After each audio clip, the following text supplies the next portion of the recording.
Subalit naintindihan namin kayo. Suporta naman kami sa sundalo noon pa. May tanong lang po ako sa inyo. Ito, ano lang ito yung pwede nating meet halfway. Magkano yung natanggap mong increase ng sweldo na yung dinoble nung panahon? Dinoble natin nung panahon ni Pangulong Duterte noong 2018. Mr. Chair, Pag anak na iba na po pag anak ang pinag-usapan. Alam niyo naman gaano kami ka full support sa ating Armed Forces of the Philippines. Noon pa yan hanggang ngayon. magkakasama po yan, Mr. Chair, na pwedeng pag-usapan kung magtatawag ang chair ng caucus. Opo. But for the record na yung pa lamang, walang desire ang committee i-reduce kahit sino man sa gutom. We want lahat ng mga kababayan natin, saan mang institusyon, kasama ang AFP, magkaroon ng makataong pamumuhay. At kasama po doon yung mga pamilya natin, Mr. Chair. Senator Tiveros. Salamat kayo, Mr. Chair. In general, I've been shown just now yung kopya nung sulat ninyo sa aming chair, committee chair, kung saan nakasulat dito, I declare to increase my support to my children to 15,000 pesos for each child to be given every 15th and 30th day of each month starting this month. So yun yung magto-total ng sinasabi nyong akala ninyong 30,000 pesos a month. Nakasulat din po dito na I am taking on this duty to support my children to the best of my ability within my means, as my monthly take-home pay is only 75,542 pesos and 78 centavos. Clarification lang po, sir, dahil naalala ko po nung executive session natin, nung tinanong po namin sa inyo magkano ang base pay nyo lamang, I recall that you said 130,000 pesos a month. That was the gross pay of because I have not seen my payslip yet as a Brigadier General, Your Honor. It was only when I was required to submit a letter that I saw the amount that I am receiving. But I mentioned last time that it's an equivalent to a salary grade 27.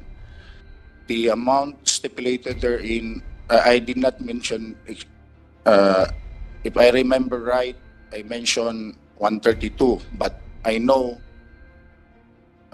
pang-kernel yun. Doon ko lang na-realize na pang-kernel. But it is a gross pay, Your Honor. Ang ano ko lang sana yung, hindi ko kabisado, hindi ko sure yung exact amount ng base pay ng isang Brigadier General, but for a colonel po, it's a 90 base pay, and the increment is something like 15, so I assume it's 105 for the base pay. Yung ano po, yung sa base pay lang po, hindi natin pag-usapan yung allowances because pag i-total po yan, then minus the deductions po, loan, taxes, perhaps mag-take home ng something like 120 to 125. I'm not sure, Your Honor. So, ibig sabihin po, sir, Mr. Chair, kailangan nyo i-inform ang komite pa kung magkano yung base pay nyo dahil doon po i-compute yung kalahati na inyong ibibigay sa inyong estranged wife at mga anak ninyo. Your Honor, if I may, and I would like to call my admin assistant because I have brought with me my pay slip just to make sure the amount that I am receiving right now. But rest assured, Your Honor, again, hindi ko talaga nakuha yung exact amount. Kung nagkamali man ako, I'd like to ask an apology to this honorable committee. But my objective is to give support to my children because they are my children. And sir, bukod pa po dun sa payo ng komite na kalahati nung base pay ninyo, paano naman po yung isa pang payo namin na yung tuition din po ng mga bata every year? Ang ang pagkakaintindi ko po, kasi hindi naman po natin na diskusyonan yung details po. The amount that I will be giving encompasses everything. So, kasi willing ako to support their schooling ever since sinusuportan ko naman po. Nagsimula lang din pong nagka-problema, so naputol. Pero as I mentioned during the executive session, I have reasons. So, pero ayaw ko na pong i-insist yun. Ang sa akin ko na lang po, sana po, tingnan nyo rin po yung willingness ko to comply. There was just a miscommunication as to how much money should I give monthly. Willing naman po ako. Salamat, General. So, Mr. Chair, it seems that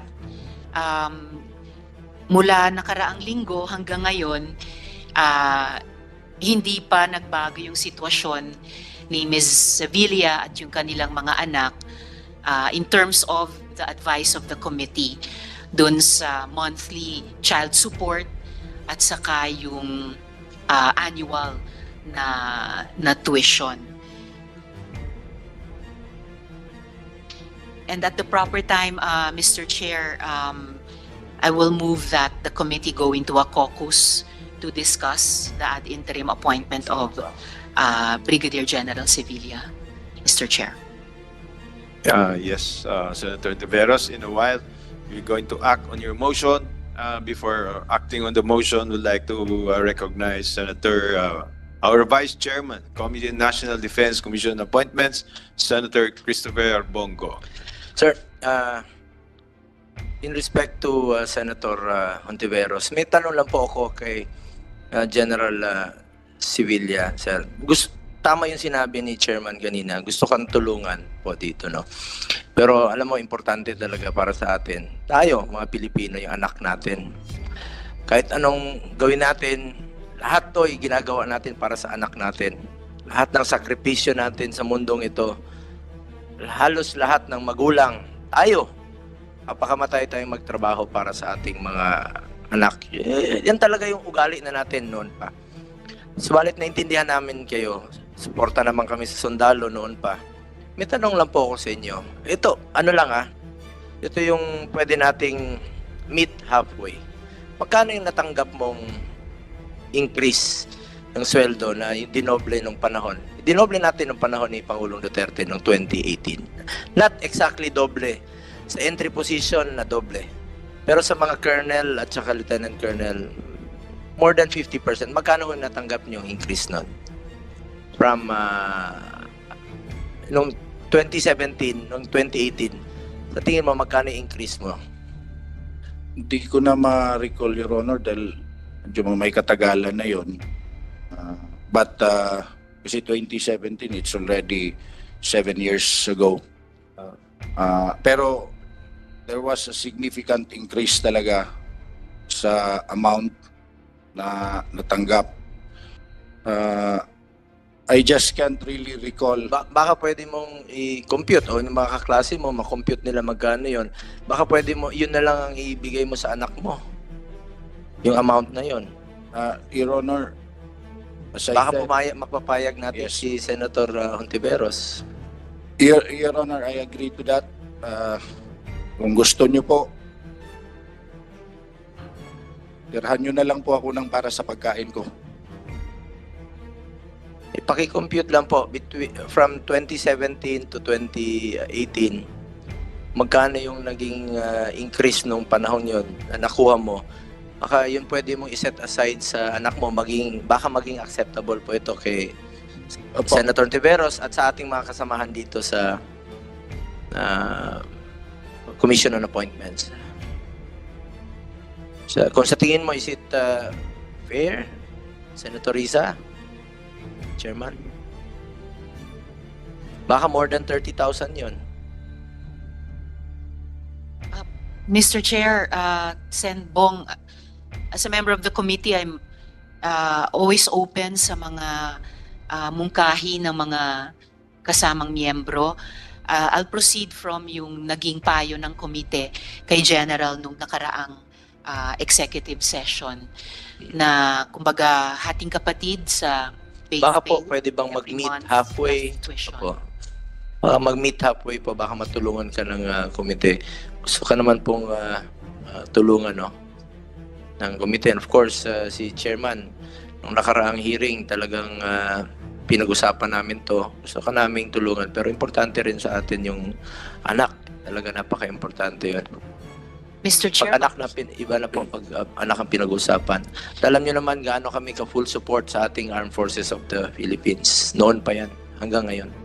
magkakasama po yan, Mr. Chair, na pwedeng pag-usapan kung magtatawag ang chair ng caucus. Opo. But for the record na yung pa lamang, walang desire ang committee i-reduce kahit sino man sa gutom.